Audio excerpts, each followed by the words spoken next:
నమస్తే అండి, నేను రజాక్. పవన్ కళ్యాణ్ గారిని చూసి నేర్చుకోండి జగన్మోహన్ రెడ్డి గారు అంటూ సోషల్ మీడియా వ్యాప్తంగా జనసేన వాళ్ళు కావచ్చు, టీడీపీ వాళ్ళు కావచ్చు రకరకాల పోస్టులు పెడుతున్నారు. కథ ఏందయ్యా అంటే, పవన్ కళ్యాణ్ గారు తిరుమల తిరుపతి దేవస్థానం వెంకటేశ్వర స్వామిని దర్శించుకోవడం జరిగింది. ఈ నేపథ్యంలో ఆయన కుమార్తెలు ఇద్దరు కూడా ఆద్య కానివ్వండి, అదేవిధంగా తన రెండవ కుమార్తె కూడా ఇద్దరు కూడా రావడం అయితే జరిగింది, పల్లోన. సో వాళ్ళిద్దరు వచ్చిన నేపథ్యంలో ఆద్య గారు వచ్చేసి రేణుదేశాయ్ గారి పాప, పవన్ కళ్యాణ్ గారి పాప ఎవరైతే ఉన్నారో ఆ పాప వచ్చేసి హిందూ సంప్రదాయం ప్రకారం కాబట్టి ఆమె డిక్లరేషన్ మీద సంతకం చేయలేదన్నమాట.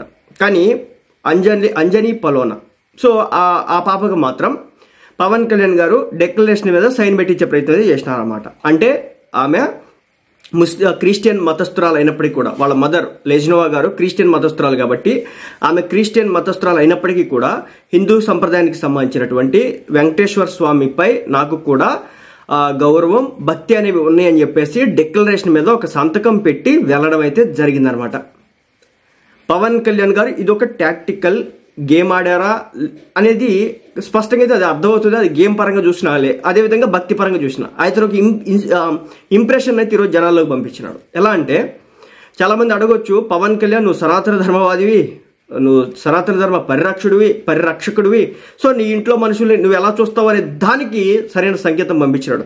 ఎస్, నేను నా ధర్మాన్ని అనుసరిస్తాను, నేను పరమతాలకి సంబంధించినటువంటి ఏ వ్యక్తిని కూడా ఇబ్బంది పెట్టను, మారమనను, వాళ్ళని మతాలు మారమనడమో లేకపోతే హింసించడమో లేకపోతే నేను చెప్పినట్టు నువ్వు నడవాలనేది ఇవ్వను అని ఒక సందేశం పంపించాడు. నా వైఫ్ డెసిషన్కి నేను రెస్పెక్ట్ ఇస్తాను, నా పిల్లల డెసిషన్స్కి నేను రెస్పెక్ట్ ఇస్తాను, అదేవిధంగా నాకున్నటువంటి నేను ఏ దేవుడిని అయితే పూజిస్తానో ఆయన మీద భక్తి పారవశ్యంతో ఉంటారని చెప్పేసి పవన్ కళ్యాణ్ గారు ఈరోజు చెప్పారు. అదేవిధంగా జగన్మోహన్ రెడ్డి గారు మొన్న చెప్పారనమాట, నా మతం మానవత్వం అంటూనే నేను 4 గోడల మధ్య బైబిల్ చదువుతాను, అదేవిధంగా హిందూ టెంపుల్కి వెళ్ళినప్పుడు అలా మారుతాను, ముస్లిం మసీదుకి వచ్చినప్పుడు ఇలా మారుతానని చెప్పేసి చెప్పడం అయితే జరిగిందనమాట.